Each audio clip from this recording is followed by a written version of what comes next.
The path to blessings. We are ready for more blessings, right?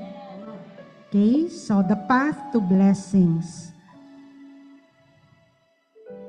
Beyond measure. Yes, Sheila. This is a very popular verse, but I'd like to dig deeper, a lot deeper tonight.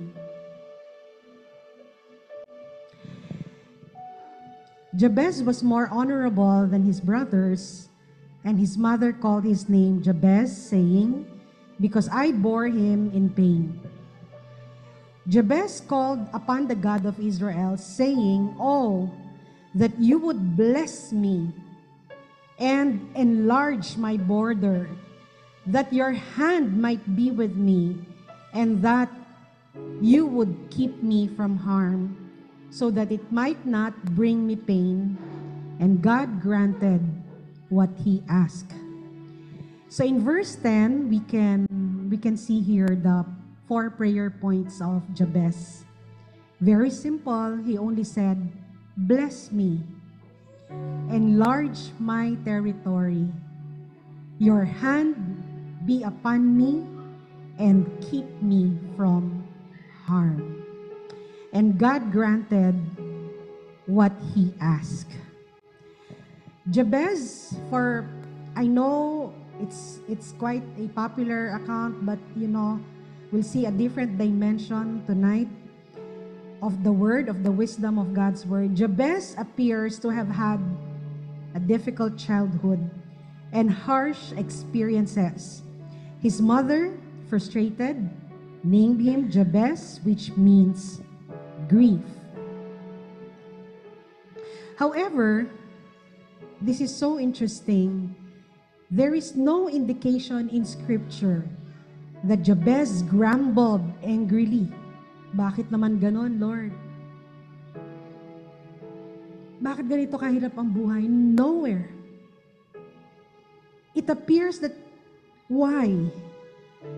It appears that he was aware that the God of the heavens, who is the God of Israel, has the power to turn the tide and change the narratives of his life.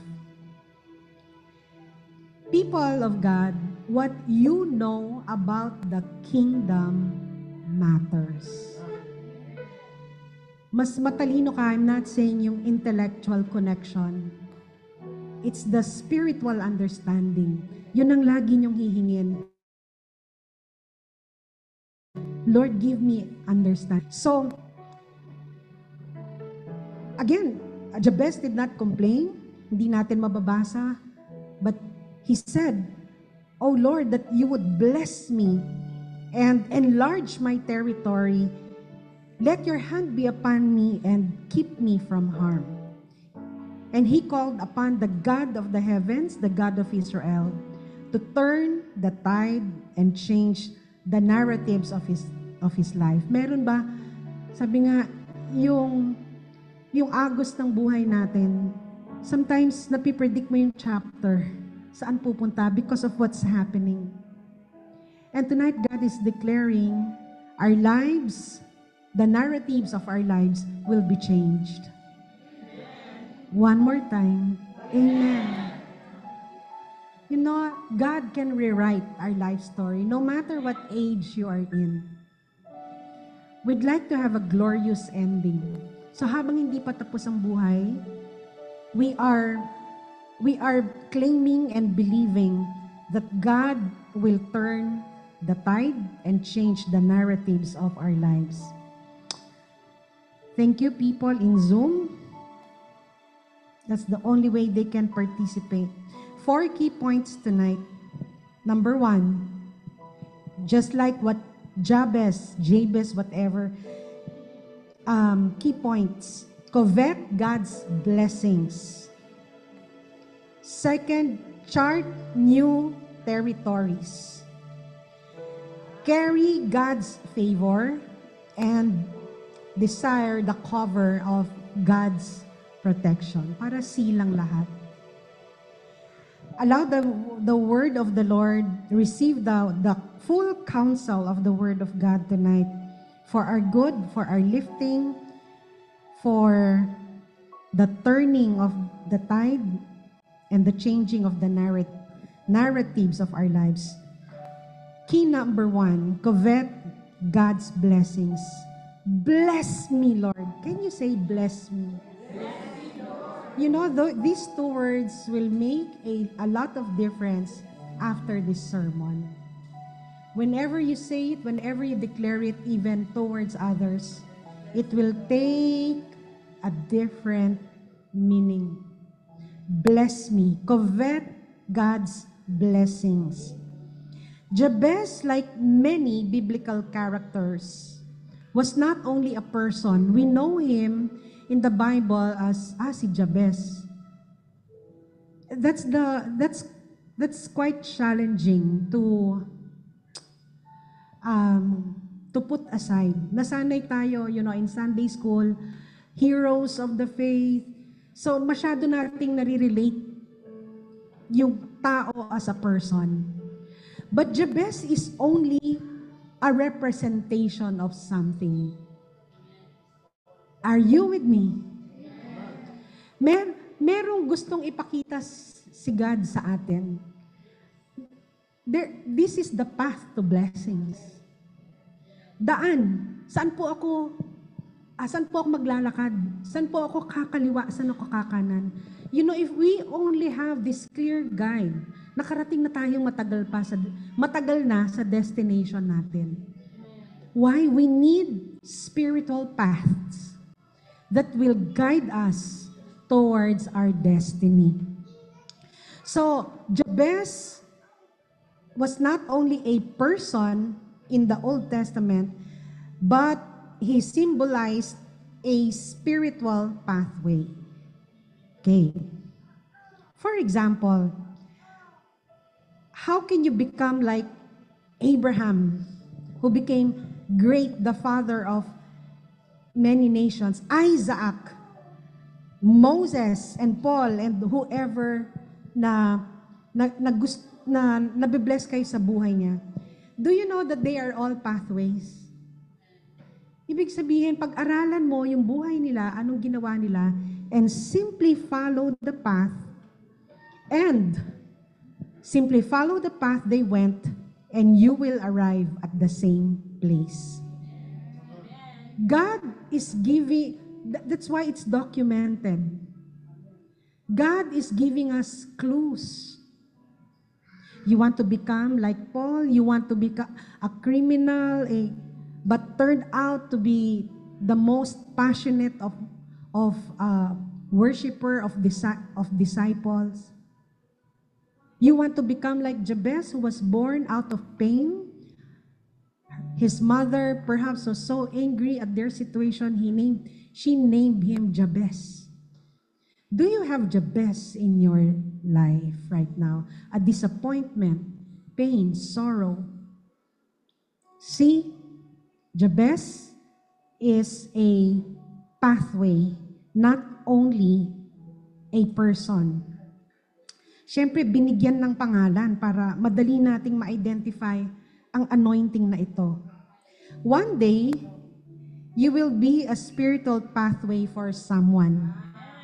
Alam mo yung sasabihin, ginaya lang kita? Right? Okay? You can guide them to higher dimensions of God. Sometimes we need a pattern. We need a pathway na susundan natin. And again, kapag sinunod mo yan, sinasabi ni God, the results are predictable. Kaya kitang-kita na sa Biblia pinakita na ni Lord ang pattern, pero gumagawa tayo ng sarili nating pathway. So, sino pa ang mas worst kay Jabez? Na sarili mong nanay, pangalanan kang Jabez, right? So, very telling of their situation at that time. Jabez was more than just a Bible character. Again, he represented a spiritual path to blessings by overcoming struggles and challenging limitations to live a life of respect and dignity. He demonstrated the spiritual remedy for a cursed and broken life. Just like Jabez, it's time to get tired of being in that circumstance. It's time to get angry at our situation and pray to the God of Jabez. One thing with an unpleasant experience, if you have stayed in that situation too long, 1 year, 2 years, 3 years, 4 years, psychologically, you begin to think, this is it. I can no longer change it. This is how things are and will gonna be. So you won't contend, you won't dream, you with me? Kaya nga si Jabez decided to get out of his situation. There is a God of the heavens, the God of Israel, who can bless me and turn my life around. Amen? Okay. Please think of your own situations. You should not only be blessed, but you should be a blessing. Sabi ni Mai kanina, no? Mai from Baguio. You cannot consider yourself blessed until you become a blessing. Hindi pwede na ikaw lang yung blessed. Pag sinabi mong I'm blessed, it means you are becoming a blessing to others. Blessing is more than just a material benefit. Ito yung alam natin eh. Pinagpipray natin, Lord, yung gusto kong bilhin, yung ganitong brand, Lord. Well, externally or wala namang nothing wrong. But blessing is a spiritual operation of the Holy Spirit. Kagagawan niya to, no? Okay. Let your hand be upon me. Can you even imagine ano yung mga nilalagay sa ulo mo ng Panginoon if He places His hand upon you? Can you say amen? Bless me, God. Let your hand be upon me. Okay? So it's an operation. Lumalanding yan sa ulo. Kaya nga, si Pastor Kao, mahilig right, Pastor Kao? Binibless niya lahat, yung mga tao. Paglapit mo, malayo ka pa lang, sasabihin niya. Diba? Be-bless ka, tas ano niya. Sometimes, we do things, we think they're out of tradition, but they're very biblical. Okay, blessing is more than just a material benefit. It is an operation of the Holy Spirit. Everything we do is prophetic, symbolic. Can you imagine it, the spirit of blessing rests on your head like a crown. Once you're wearing it and you're walking, kahit saan ka pumunta, certain things will begin to gravitate towards you. Bakit? Yan ang role ng blessing. O, i-bless niyo to, i-bless niyo to, i-bless. The spirit of blessing will insist on its assignment. This person must prosper because this person is wearing the crown of blessing. Amen? Okay, kaya yung prayer natin mag-iiba. Okay, bless me. Can you touch your head? Bless me, O Lord. But these are not just gestures or cultural suggestions. O ganito, pag matanda, hindi na na-explain sa atin eh. Kaya hindi natin malagay yung faith natin. So ano na lang, sige. Now, we know that when somebody's blessing us, you receive it. Can you place it on my head? Kaya nga, bakit? Your hand be upon my head. Pwede naman sa wallet niya, di ba? Pwede namang, can you put it on our table? Put it on my head. And it's a spirit, para siyang magnet, na hinihigop niya ang mga blessings. You with me? Yun ang secret ni Jabez. Bless me and put your hand upon my head.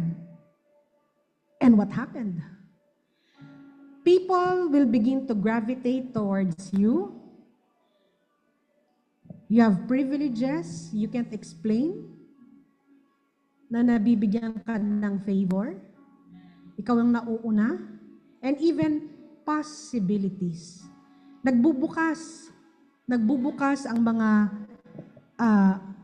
pagkakataon sa'yo. Okay. A life is not blessed when there are not enough destiny helpers or opportunities. So ngayon, every time na conscious ka, destiny helper ko to. May mga certain people assigned by the Spirit, ginagamit ng Spirit para to help you. It takes men to lift a man. Kasi si God, gagamit din siya ng tao. Pag bless ka ng, for example, Lord bless me, bumukas ba langit, bumagsak yung pera? Ang mga blessing natin matagal na dito, nasa bank account ng ibang tao. They are here already, but we are not commanding blessings to locate us. God has already sent them, but they cannot find us.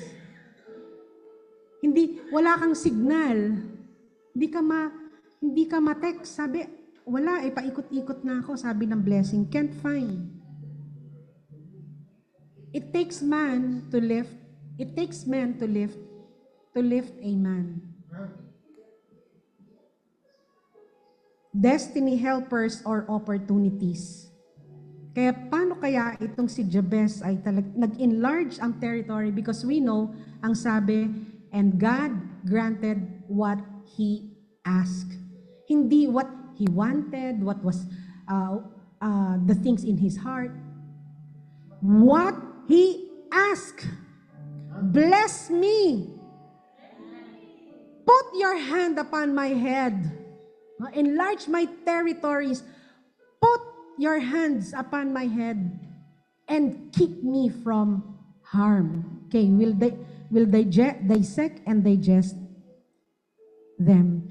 However, when you wear blessings like a crown on your head, they flow from your head all the way down to your feet. Do you know that you carry a mysterious spiritual force? What you carry on your head is important. Dapat hindi curse ang kinikerry natin. Make sure that we are carrying blessings. Why? Wherever you go, blessings accompany you. Our limitations are not caused by what is around us, but by what we do not carry. Sabi, ang taas na ng dollar. Naku, yung gasolina. Lahat na blinain. Sabi ni God, hindi ka kasi humihingi sa ulo mo. These are spiritual principles understood by spiritual people like you. Ay, iniintindi natin. So, makikita natin na sometimes, yung kumpanya yung ganito Lord, bless me. Put your hand upon me. Okay, we don't have time for the hand, but we'll touch it in passing. We do not prosper just by, for example, changing the people around us. Kasi yung mga tao yung pamilya ko di ba? We do not prosper by changing the people around us, the product you sell, the project you are engaged in, the place of your business, the pricing. Siguro pag lumipat kayo doon sa mas matao, kikita na kayo dyan.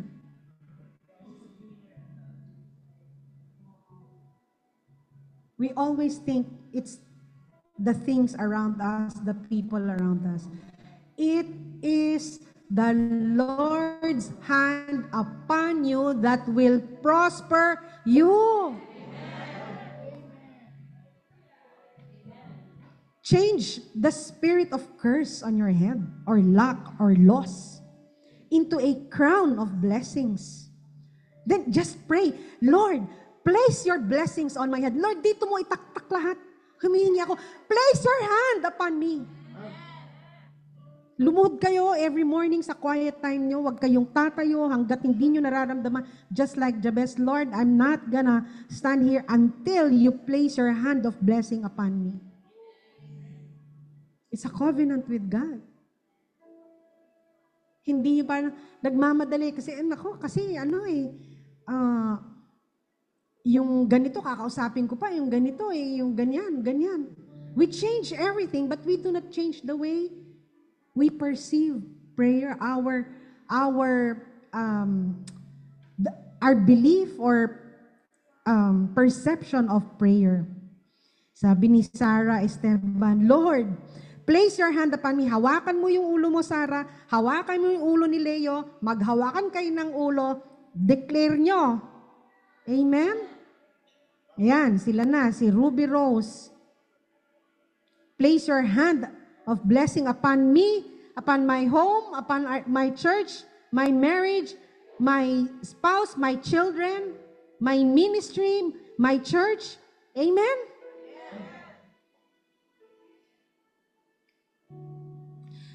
Look at Genesis 25:5. Abraham gave all he had to Isaac. This is about inheritance, okay? But to the sons of his concubines, Abraham gave gifts, cattle, land, servants, okay? And while he was still living, he sent them away from his son Isaac eastward to the east country. Okay, himayin natin tong verse 5. Abraham gave all. So isipin natin, may abogado tayo. Minus lahat ng pinamigay niya doon sa mga anak, sa mga servants, maid servants. Ito na yung natira. Lahat yan sa'yo. Isaac, kasi ikaw yung legit. Okay? Look here. I'll bring you to the next verse. It was customary at that time to provide a father's blessing as part of the children's inheritance. Mana yun. In fact, mas mahalaga yun. Abraham gave Isaac everything, including lahat ng spiritual blessings na i-declare niya, na iiwan niya, na ipapasa niya. Lahat ng meron siya, binigay niya kay Isaac. Amen? Can you imagine? Sabi, huwag kang mag-alala. Papa, ang dami na yatang napamigay sa kanila. Huwag kang mag-alala. I'm giving all to you. Ano yung mga all? Even future blessings. Binigay na ni Abraham in form of blessing. Paternal blessing. Si Jacob, right? Si Manasseh, pinag-aagawan kahit kay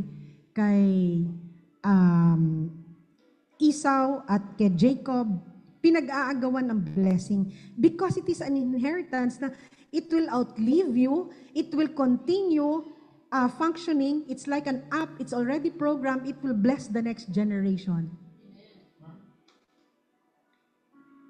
So, assuring Abraham that he would not be troubled by the spirit of curse and failure. Kaya yung mga anak nyo talaga nililay hands nyo. Okay? So, yung father-in-law ko, before siya nawalan ng, nagkaka-dementia siya, Dad, please bless me. Nakakaintindi kasi siya ng biblical blessing, no? So, talagang, Lord, no? Pinatong ko yung kamay niya sa ulo ko, kukunin ko lahat. Tito ni uncle ni Pastor Mina yon, no? If the spirit of blessing is with you, kahit saan ka pumunta, blessed ka. It has the responsibility to insist that you prosper in all ways. Ang blessing, pag inutusan yan, ang kulit-kulit niyan. Sabi niya, sandali, kailangan ma-bless to. Kasi naka-assign ako dyan na i-bless siya. Yung kamay ni Lord, nasa kanya. Everywhere you go, blessings follow you. You are not environment dependent because you are spirit empowered. Kaya nga, ang blessing is a spiritual operation of the Holy Spirit, and of course, sasabihin natin, affected talaga tayo. But there is, sabi nga ni Jabez, but there is a God who can change the tide, and who can turn the tide and change the narratives of my life. Like Balaam, di ba, false prophet si Balaam at hinire siya ni King Balak para i-curse ang Israel. Nandun siya sa Moab. No, nakarating na kami dun, sa Mount Moab. At sabi niya, sige, i-curse mo na sila, lang malagot na yung mga Israelitang yan. Pag-lay hands niya, pagbuka ng bibig niya, may the Lord bless you. Sabi niya, hindi tumatalab eh. How much did I pay you? Wala talagang effect. Hindi nagpe-penetrate. Kasi yung crown of blessing nasa ulo nila. Amen. Ng Israel, I mean. As collectively. No matter how mean his words, ng mga enemies, no, o ni Balaam, binalak niya, but cannot penetrate since they were wearing a crown of blessing. As a nation, tayo, as a family, amen, as a church, as a ministry, as a community, amen.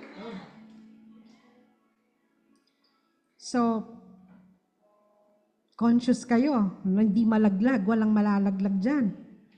Only those who are carriers of blessings are capable of bestowing blessings. Another example, remember Elijah?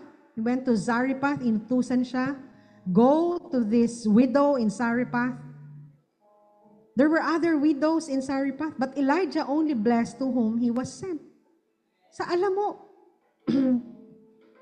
kung carrier ka ng blessing, doon ka lang, doon bumubukas yung kamay at doon mo nare-release.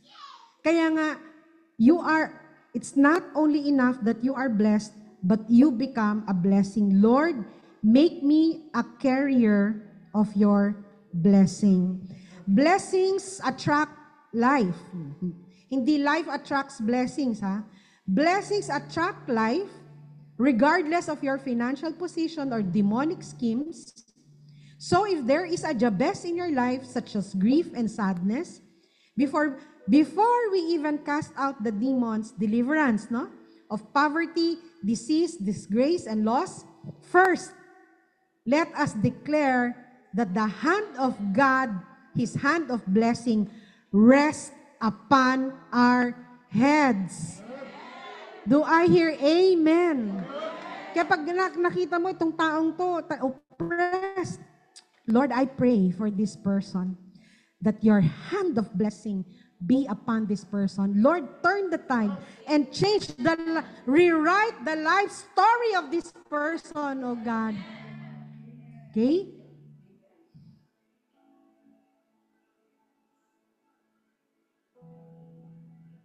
Number 2, chart new territories.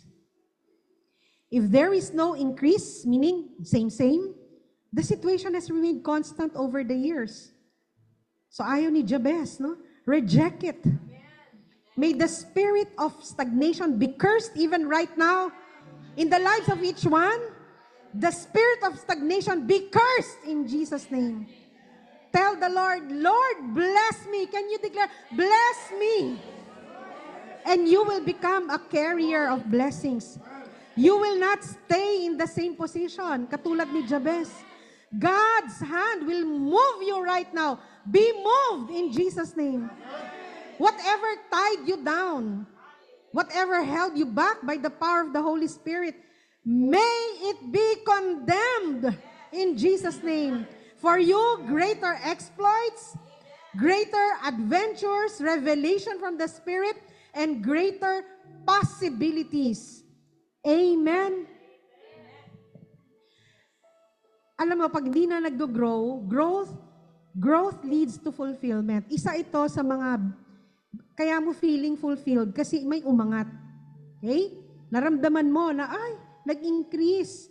Whether it's wealth, material wealth, whether it's intellect, whether it's anointing, whether it's love in the family, harmony. Why? When you grow, it enables you to become a superior version of yourself. We were not created to tolerate stagnation or delays. Kaya na-frustrate tayo. If we remain in the same position, just like the Jabez, hindi tayo create ni God. Natanggapin yon. May that spirit not be tolerated by your spirit. In Jesus' name. So those who are saying na, hanggang ganito, lagi na lang ganito, this is it. Then turn to Jabez, because Jabez is not only a person, but Jabez is an example, he is a bridge, he is a pathway, na pag sinundan natin ang yapak ni Jabez, ano bang ginawa ni Jabez? You will end up in the same place as Jabez. Your borders are enlarged, you are protected, you are living an honorable life. Painless life, an easy life. 3, let your hand be upon me. You will carry on your head God's favor. Alam nyo, Zoom people, sipagan yung mag-declare. Huwag lang ang daming amen. Baka sabihin pinagalitan ko. I-put into words nyo. Future nyo. Oh, amen is the least. Okay na yon. Pero minimum yan eh. Minimum. Dagdagan nyo, katulad ni Sarah Esteban. 1 Chronicles 29:11. Punta na daw kay si Pastor Freddy ang nagsasabi. Yung Vice President. 1 Chronicles 29:11. Yours, O Lord, is the greatness. Gusto niyo ba maging great? And the power, and the glory, and the victory, and the majesty. For all that is in the heavens and in the earth is yours. Yours is the kingdom, O Lord, and you are exalted as head above all. Both riches and honor come from you, and you rule over all. In your hand are power and might, and in your hand it is to make great and to give strength to all. Sa pag sinabing hand of God, hindi ito kamay na ginagamit sa trabaho. It's symbolic. Kapag in-extend ni God ang hands niya, ito yun. Dumadaplis sa atin in the portion He has decided. Greatness, power, glory, victory, majesty, kanya lang yun, ano? Power and might. They are all in the hands of the Lord. At kapag yan ay pinatong sa'yo, can you imagine what you are carrying on your head? Amen. In the Bible, the hand symbolizes great mystery. Power, honor, riches, and greatness come from God's hand. Can you imagine what heavenly treasures you carry when God's hand is on your head? Amen? Ang sipag na nila, let me be such a blessing in Jesus' name. God's hand is upon me. I declare for victory, honor, favor in our family, ministry, church. Thank you for everything that you will bestow to us all. Yan, ganyan. Ata, si Edward Atienza, I decree and declare no more stagnation, and unstoppable blessings will come will come in. Amen. Pastor Belen. Amen. We are a source and symbol of blessing. O, siya na si Jabez. The favor of greatness. Wow. Blessings be upon my head. Yoli, you're not here. Yoli, come back. Attendance. Declaring unstoppable blessing. I carry the heavenly treasures. Amen, money. O, sila na yung kausap ko. Tara. Amen. Nainggit na sila sa inyo. Oh. So when you see someone rise, it is not simply the result of the person's efforts, but also of God's power. God's hand lifts men. It helps man achieve actual progress. God's invisible forces move and push people toward their destiny. So kapag may napansin ka na parang iba na siya, parang nag-level up, di ba? So, we recognize that. Kapag may inangat ang Panginoon, that's the work of God. And it has to be recognized. So, and it's not the result of solely human effort. I'm thinking even of wala sa circle natin of Carlos Yulo in Congress. Kikita mo, wow, nag-i-excel sila. Lord, your hand is upon them. God is looking for people He can use who will be a host for God's purposes. Kikita mo, virtually unknown kahapon, ngayon, overnight sensation just like David. Ang dami mga congressman, congresswoman who are really excelling. Parang, wow, Lord, you can do it just like that. Napaka-faceless nila, hindi mo naririnig. Sino yun? Ba't ang galing? Sino yun? Dapat ano yan? Inangat ng Panginoon. God positioned them. Kaya, wow, sometimes it's effortless. Sobra naman to. Paano ko pa babasahin to? Pastor Esther, your hand, oh God, meron ba siyang, will bless me with power, honor, riches, and greatness, carrying heavenly treasures in Jesus' name. May pahabol pa. I command victory in my life. Alam mo, anuhin nyo yan, seryosohin nyo yan. Seryoso masyado si God dahil kokonti lang ang katulad nyo. No matter how powerful you appear, if God's hand is not on you, rising will be difficult. Ang daming ang gagaling. Supposed to be. Di ba? Bakit hindi sila, kahit sa Congress, in the political arena, brilliant yan pero wala, hindi talaga. But, warning, people who compromise often rise, but followed by a fall.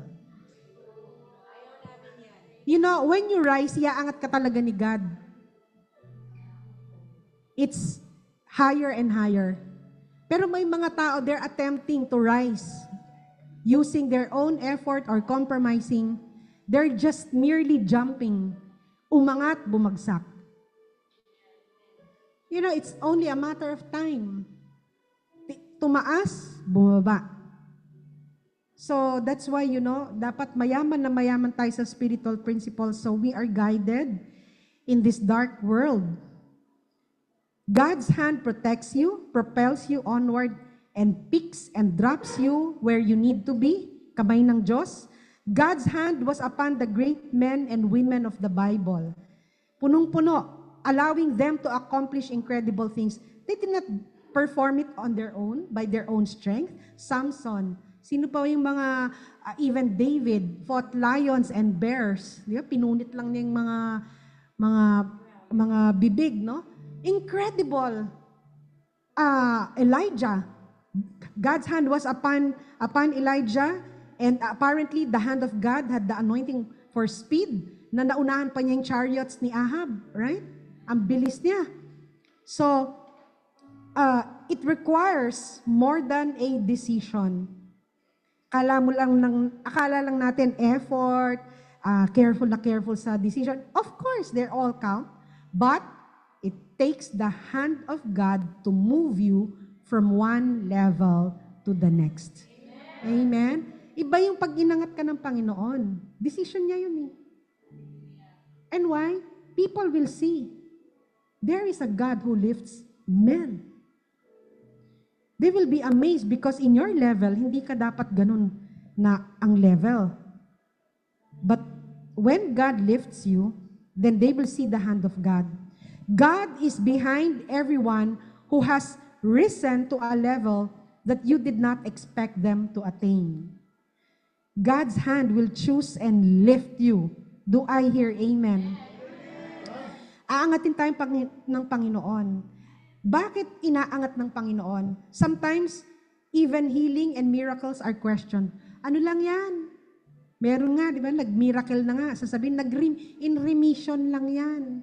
Ay, nagkamali ng diagnosis siguro. But you know, when the life of a person, God, nire-write ni God ang story, a transformation, no one can dispute. It cannot be denied. Kitang-kita sa buhay yung miracle. Kaya makikita mo, powerful ang buhay mo. Kaya minsan, kahit na may gumaling, ganyan, hindi pa rin sila believe. Sasabihin, paano? Nagpa-check up yan doon sa ganyan. Paano? Siguro gamot, yung epekto ng gamot yan. Pero pag nagbago ang puso mo, nagbago ang buhay mo, inangat ka ng Panginoon, no one will argue with it. Sasabihin lang, there is a God who lifts men. Sino ba yung Diyos mong yan? Kaya di ba nagpapatuto ka, si God lang talaga, promise, si God lang. Nag-pray lang ako, talagang, hindi ko naman kaya yan sa sarili ko, si God lang talaga. Hindi mo alam i-explain, but actually ito yun. Katulad ni Jabez. So, God both blesses and lifts. He is a blesser and a lifter. And the next time, sometimes, people who are bored are fond of talking about people na nandun sa baba. Si ganyan, si ganyan, si ganyan. Pinag-uusapan yung downfall ng ibang tao, yung failure ng ibang tao. Don't worry. Ask the hand of the Lord to place it over your head. Next time these people see you, you have been mysteriously lifted. Amen.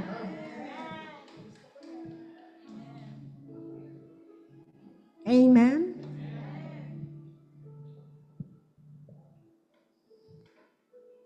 Mamamangha sila, kaya si God nagmi-miracle. Cover of God's protection. Every lifting, so okay, number 4, ang sabi dito, cover of God's protection. That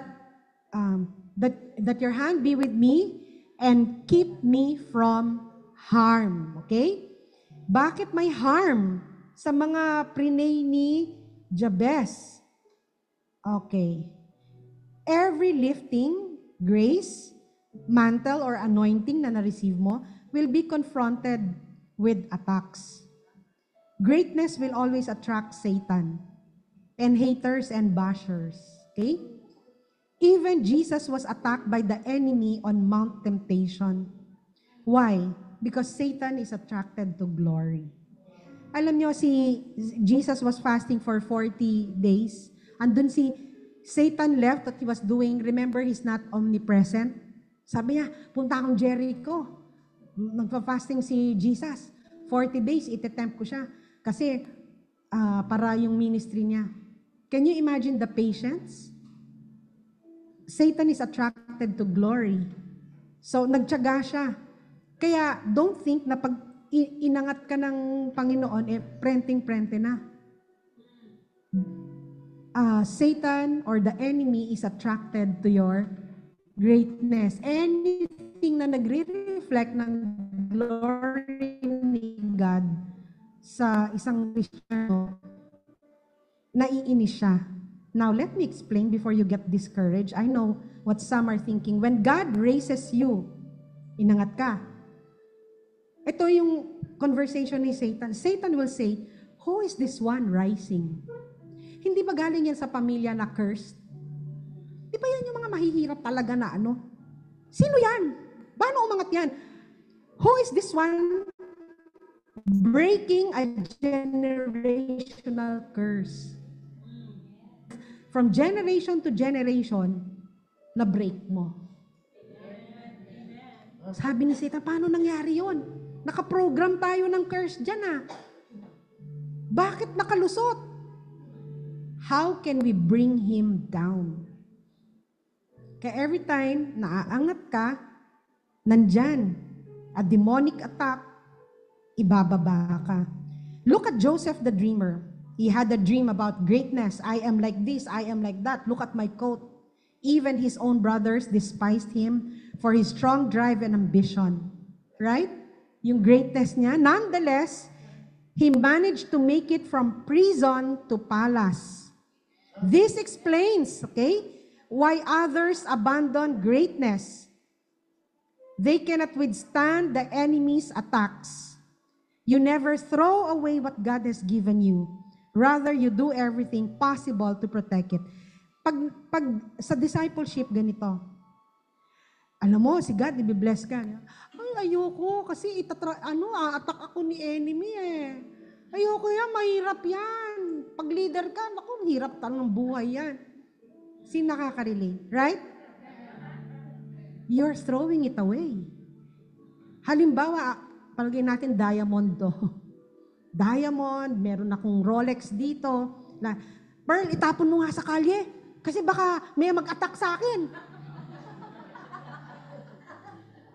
Are you getting the point? Tapon mo lahat. Kasi baka may magnakaw, baka may pumasok dito. Tapon mo na sa kalye, dali. Pati yung yung mga, ano pa bang mga mahal? Palibas, muebles. Hindi naman ako lang interest nun. Ha? Titulo. Diba? Kaya nga, people go to the bank and rent a safe para dun nila. They protect it. Bakit? Mana nila yon. Alam nila, aware sila, i-attack sila. Kaya nga, di ba, pag may bahay ka, makita, uy, may ano doon sa garahe di ba? Sa ano namin, village, sasabihin, wag mag-iiwan ng kung ano sa labas, makikita, maging ano yon. You protect it. You don't throw it away. So you don't throw any spiritual blessing God is giving you.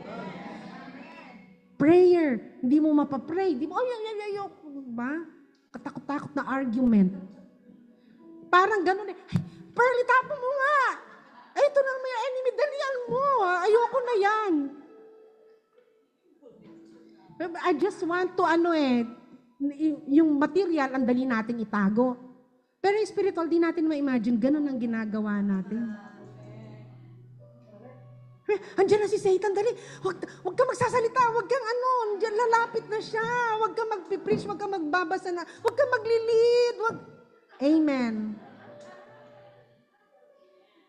Pero iba si Jabez, sabi niya, your hand, kaya siya nag-expand.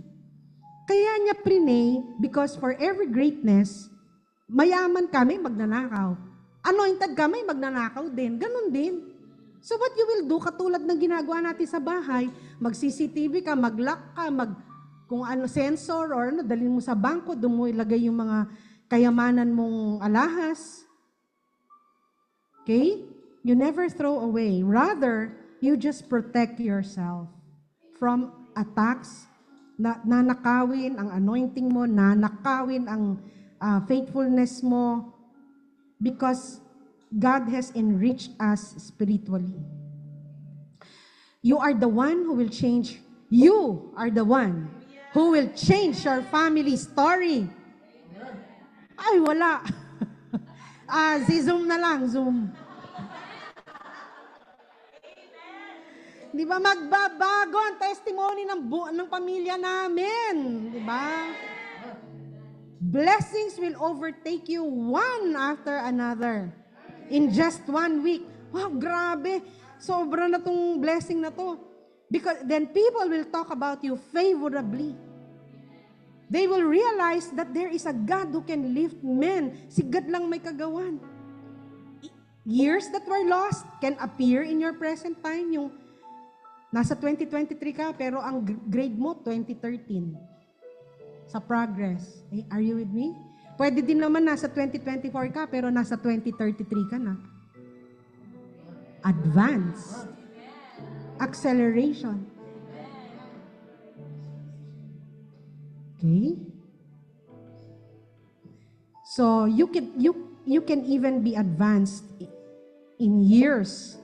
Advanced in years from now. Sabi nga kanina, no, yung mga kapag merong ay, alam mo si ganyan, naku, nabalitaan ko ganito. One day, when they see you lifted, mysteriously lifted, of course, they will not talk about us, yung buhay.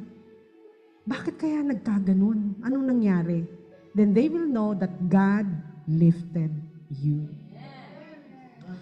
Okay, next please. Just sharing my own testimony. Sabi ko, in a week's time, ha? Ayan. Dito muna ako. Huwag mo magbabasa. Okay. Sabi nito, this is someone who reached out to me. I've met her once 3 years ago. Di ko na matandaan, di ko na siya maalala. Good morning, Pastor Chris. I am speechless really kahapon. The truth po is, last week pa po na-impress sa akin kasi po may nagbayad dun sa condo ko. So paparating pa lang po yung bayad. Iniisip ko na, saan po yung tithing? And your face keeps on flashing through my mind. Pero po, yung pong amount na binigay niya ay kahapon po very vivid. Thank you po for letting me experience the happiness of obedience to God. And I will include in my prayers ang law student natin, yung anak ko. Kasi sabi ko, this amount is the exact amount I need for the tuition fee. Stranger. And galing siya sa isang malaking church. But, you know, kaya sa Holy Spirit Night, when you attract blessings, when you command, it's because you're putting your faith in God. Once, tapos a common friend ang sabi niya, remember si Reg? Sinong Reg? Yung engineer, yung nagtanong sa'yo tungkol sa Bible. Oo, bakit? Hinihingi yung Gcash mo. Sabi niya last week, sabi ko last week, I was in Bacolod. Lord, next week po, bayaran. Next week po, ito pong amount. Kaya nga siya na speechless. Kasi sabi ko, you know, I've been praying last week. Kaya niya sinabi, actually, last week pa ako pinaprompt ni God. Gusto ko sasabihin, tagal kasi, hindi ka kagad. 1 week pa akong bless me, bless me, bless me, di ba? Okay. Ito naman. At the same time, no? BFF, musta ka na? I miss you. Anong Gcash mo, dear? The Holy Spirit put you in my mind kanina during my quiet time. He wants me to bless you through me. Na-miss ko ang mga escapades natin. I miss you, dear. Never niya akong binigyan, kahit na friend kami, never niya akong binigyan ng pera, make-up or something. Pera? Anong Gcash mo? At ang sabi, the Holy Spirit, sabi ko, actually, kinukulit ko na si Holy Spirit. Amen? It's the way you put your mananalangin. Diba? Now, eto pa. Eto to. So sabi ko naman, ano ba naman to? Baka sabihin niya, thank you. Nag-send naman ako ng thank you. Pakita ko nga na may ginagawa naman akong project. Sabi ko, meron akong project, eto, ganyan-ganyan. Para, you know, na hindi in vain yung ano mo. So sabi niya, Pastora, ito na yon. Yun daw pinadala ko. The devotional project you are planning, I will reserve po for each of my team, 31 pieces. Wow! Tapos sabi ko, ano pa lang yung papel? Wala pang ano yan, pero hindi lang sila yung nag-order. Tingin ko 100 na, no? Okay, ito naman. Ito. To think na si Holy Spirit talaga, Dear Pastor Chris, please accept my love gift tithes for the month. I confess that nahirapan ako to give kahit small amount because I'm going through a season of lack. Pray to the Lord for forgiveness for not being faithful at all times and for my lack of faith. Hindi ko naman sasabihin sino ka. Pero sinasabi ko lang na kahit na alam mo, cash strap siya, God moved. Sabi ko, I'm accepting. Ayoko sana, kaya lang, it's your faith building activity, your seeding, and I declare that God will meet your needs more than abundant. Amen? Oh, tapos, hindi pa to. Ito to. Ayan, the Father's love. May tumawag, sabi, I want to sponsor you to a 5-day seminar, Inner Healing.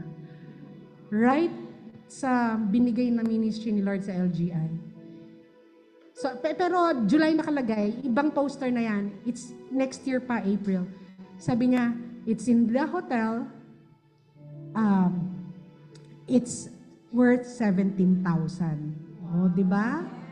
Tapos eto na naman, asan ba yung, eto to, ayun, do you want to have a break? October 29, start at 5 p.m. and November 1 lunchtime. Stay at Waterfront Hotel, 5-star, Philippine Glow of Love. Sabi, siyempre nagtanong ako, how much? Charge it to the Holy Spirit. Hindi, hahanapin ka lang. Pearl, nasan na yung pinaka? Ito na rin yung pinaka. Remember like last month I was crying? Diba? Sige, because, yay! Also, just this week, lahat ng blessings na yon all this week, wala akong hiningi sa tao, humingi lang kay God, gumamit siya ng mga destiny helpers, including Kaliko, no? Nickname Aiko, mas baby siya dito, kasi mas cute siya dito. Through my carrier of blessing, si Piago, galing sa complete stranger. Pero finding a way, ang blessing talaga, nakarating kay Pia, sabi ni Pia sa akin, Pastor Chris, gusto mo pa ba ng isang Persian cat? Kaya, ayan, deal namin sa family, kapag may dumating na cat, hindi namin i-resist. Ibig sabihin, galing kay God. So, sinundo namin siya, 1 week na. Kausap ko yung owner kanina.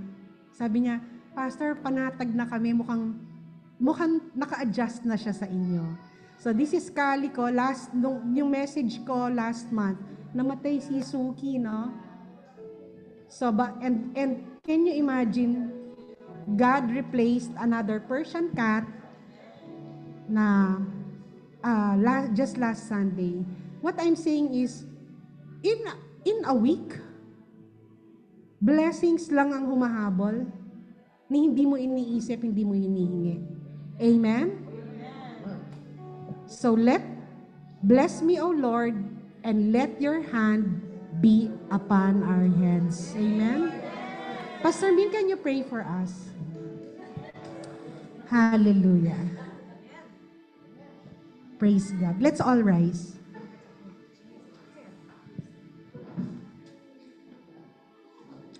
Thank you for the privilege of passing on a blessing. And so receive it. Kung ano man yung hinihingi ninyo, we must believe that the word of God is true and that the hand of God is upon each one of you. This time, ilalagay niyo yung kamay niyo sa ulo niyo. Amen. Lord, give me the blessing that you want to release upon your people.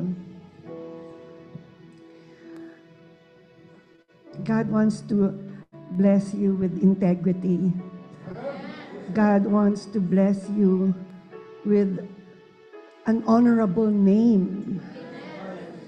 God wants to bless you with a powerful legacy.